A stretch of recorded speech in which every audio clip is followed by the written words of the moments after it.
दोस्तों आज के उर्दू हिंदी इंग्लिश ट्रांसलेशन के इस 16वें वीडियो में हम बात कर रहे हैं उन 2 वर्ब सेट्स पर जो 2 वर्ब मिलकर एक खास मतलब देते हैं। अगर आप उर्दू से इंग्लिश या इंग्लिश से उर्दू या English to Hindi, Hindi to English translation कर रहे हैं तो आपकी नज़र के सामने से ऐसे वर्ब के जोड़े ज़रूर गुजरेंगे।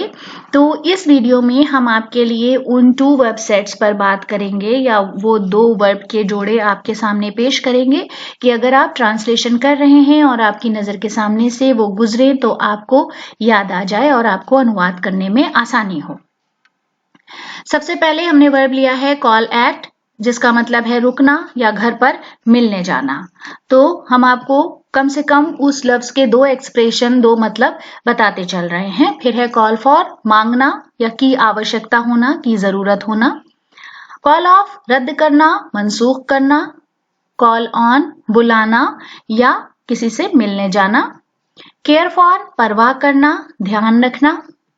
कैरी ऑन, जारी रखना या संचालन करना। कैरी आउट, मुकम्मल करना, कार्यान्वित करना। कैरी थ्रू, के दौर से गुजरने में मदद करना, किसी की या समाप्त करना। कैच ऑन, समझ में आना, लोकप्रिय होना। कैचअप, किसी के बराबर पहुंच जाना या पकड़ना। केव इन, धंसना या ढहना। चेंज हैंड्स, मिल्कियत बदलना या जायदाद एक के नाम से दूसरे के नाम पे होना, एक से दूसरे के हाथ में होना। चेकआउट, होटल छोड़ना या जांच पड़ताल करना। क्लियर ऑफ, भागना या पीछा छुड़ाना। क्लियर आउट, तबाह करना या स्पष्ट करना। क्लोज डाउन, बंद करना या प्रसारण बंद करना। क्लोज अप, और करीब लाना या और करीब आना। कम अबाउट, मुड़ना या दिशा बदलना। कम अलोंग, के साथ आना या के साथ चलना। कम बाई, मिलने आना या गुजरना।